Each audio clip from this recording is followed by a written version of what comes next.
સુરત શહેરના અમરોલી પોલીસ સ્ટેશનમાં થયેલા 7 વર્ષ જૂના હત્યાના કેસમાં નાસ્તા ફરતા એક આરોપીને સુરત પોલીસે તામિલનાડુના કોયમ્બતુરથી ઝડપી પાડ્યો છે। સુરત ક્રાઇમ બ્રાન્ચે આ આરોપીને કોયમ્બતુરથી ઝડપી પાડ્યો છે।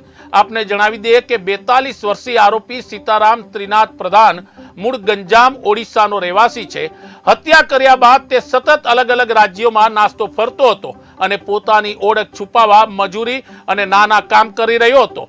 સીતારામ પ્રધાને વર્ષ 2017માં પોતાના જ એક સાથી એટલે કે સહકર્મચારી ચિત્રસેન નારાયણને સંચા મશીનથી માથામાં ગંભીર ઈજા પહોંચાડીને તેની હત્યા કરી હતી।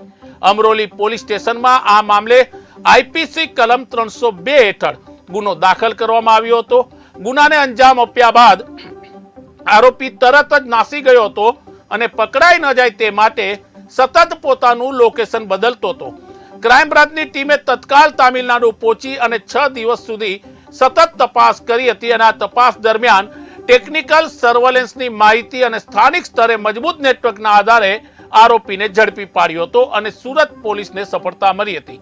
આરોપીની ધરપકડ કરીને સુરત શહેર લાવવામાં આવ્યો છે અને તેને અમરોલી પોલીસ સ્ટેશનના અધિકારીઓને સોંપવામાં આવ્યો છે।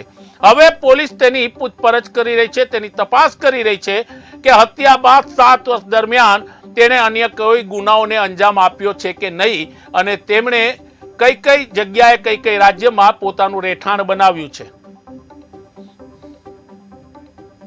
ગત 2017 ના રોજ અમરોલી પોલીસ સ્ટેશનમાં એક મર્ડરનો ગુનો દાખલ કરવામાં આવેલ, જેમાં પોસ્ટમાં ચિત્રસેન નારાયણનું ઓડિશાના વતનીનું સંચાના મશીનના ફટકાથી મોત નિપજાવવામાં આવેલ, જેમાં એક મુરલી કરીને જે આરોપી છે ઓડિશાનો એનું અને ચિત્રસેનનું ઇલેક્શનના બાબતે એમના ગામમાં ઝઘડો થયેલ, તે બાબતે અહીંયા ઓડિશાથી આવી અને અહીંયા એમની ઘરની રેકી કરી અને મૃત્યુ નિપજાવવામાં આવેલ।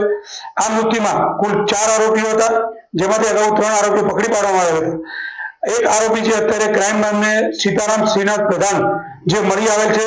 7 વર્ષથી નાસ્તો કરતો આરોપી હતો, જેને બાતમીના આધારે તામિલનાડુ રાજ્યના કોયમ્બતુરથી